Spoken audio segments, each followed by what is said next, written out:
Townhome residents in Golden woke up to a fire early this morning. Before it started, someone who lived there called 911, saying his neighbor knocked a hole through the wall and pointed a gun at him. Golden police are now looking for this person of interest, 48-year-old James Grambrell Jr. Investigators say he has military experience and he's known to carry firearms. They say he may be highly paranoid and to definitely call 911 if you see him. 7 people are out of a home tonight because of that fire. Firefighters were able to evacuate everyone safely. Neighbors say before this explosion, they heard what sounded like construction coming from that man's apartment. They tell us the pounding sound had been going on for days. But then all of a sudden, a gun appears through a hole in the wall that was made by their neighbor. And shortly after is when the fire appears to have started. Right when he came through with the hammer, he reached through to make the hole bigger. And then he stuck a assault rifle, and then all of a sudden a bright orange light out of nowhere. And all I could think is he just lit his house on fire.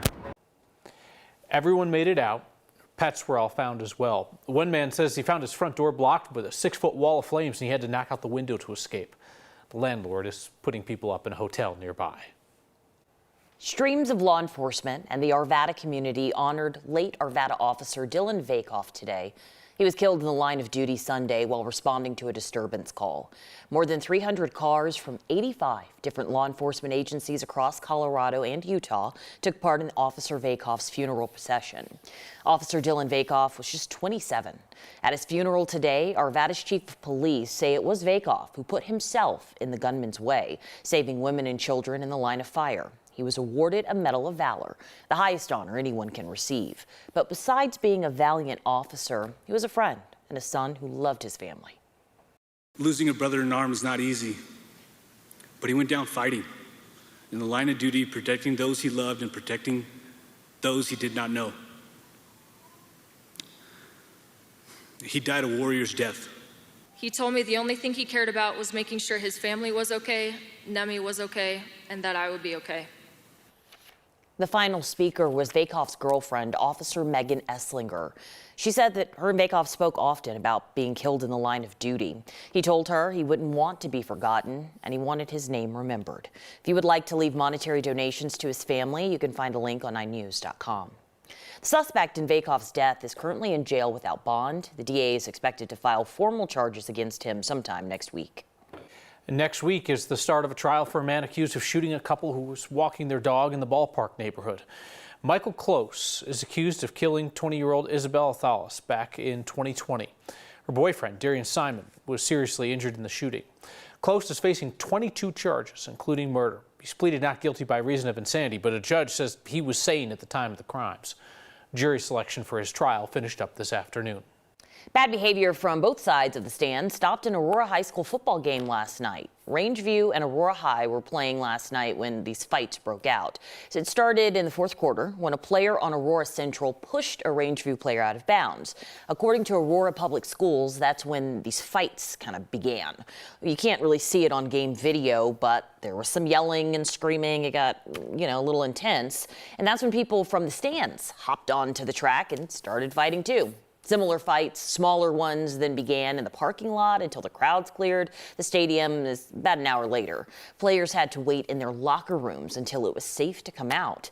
According to Aurora Police, no citations were given, but the investigation is ongoing. They ultimately say there was no actual fighting, mostly just groups threatening, yelling at each other. So any citations would be given out for disturbance, not assault. Denver is so desperate these days to get businesses to return downtown. Pandemic kind of cleared them out. They're offering months worth of free rent to companies willing to move into vacant spaces. 9 News reporter Luis De Leon has the story. Some spots in town have a familiar sound. Where the 16th Street Mall might be the rush of tourists and commuters. Just an old latte. But here, the sound is new business. And 15 is your change. Taylor O'Dorsio remembers how this place on 16th looked when no business called it home. The windows were all covered with paper and there was a hole right here in the window. It was a lot of work and scary at first, but super rewarding. That's our bestseller. Is it really? Yeah. Earlier this summer, she opened up Tea with Tay. and hasn't paid rent since and won't until February of next year. Yeah, it was definitely a leap of faith and something completely different. It's part of a program started by the Downtown Denver Partnership. We wanted to address the potential economic impacts of COVID on downtown, to also think about the changing nature of retail. The partnership's economic development director, Sarah Wiebinson, says they worked to find 5 spots in upper downtown that have been vacant for a while and worked with property owners to make sure that the new businesses that filled them got at least 3 months of free rent. Then the city helps with giving each place $20,000 towards fixing up the spot. It gives them some skin in the game, gives them some motivation to bring in those customers and start generating that revenue. Not only that, Yeah, so it makes coming down here to have your own pop-up obviously very approachable and affordable for businesses that probably wouldn't have been thinking about it beforehand. Here you are. Yeah, thank you so much.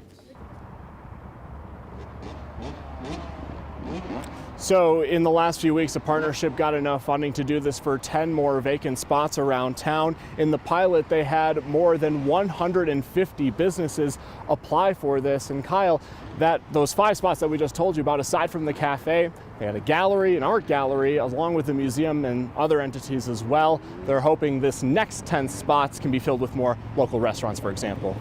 Yeah, it's just been such a struggle for the city to convince businesses to come back down.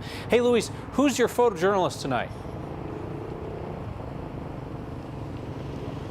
I didn't catch that, Kyle. Sorry. I was asking who your photojournalist is. Anyway, tell him or her that shot looks like $1 million. That live shot's beautiful, man. That's gorgeous. Kudos to both of you.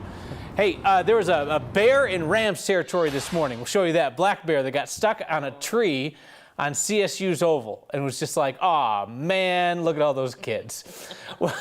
Wildlife workers from CPW came in. They removed it from the tree.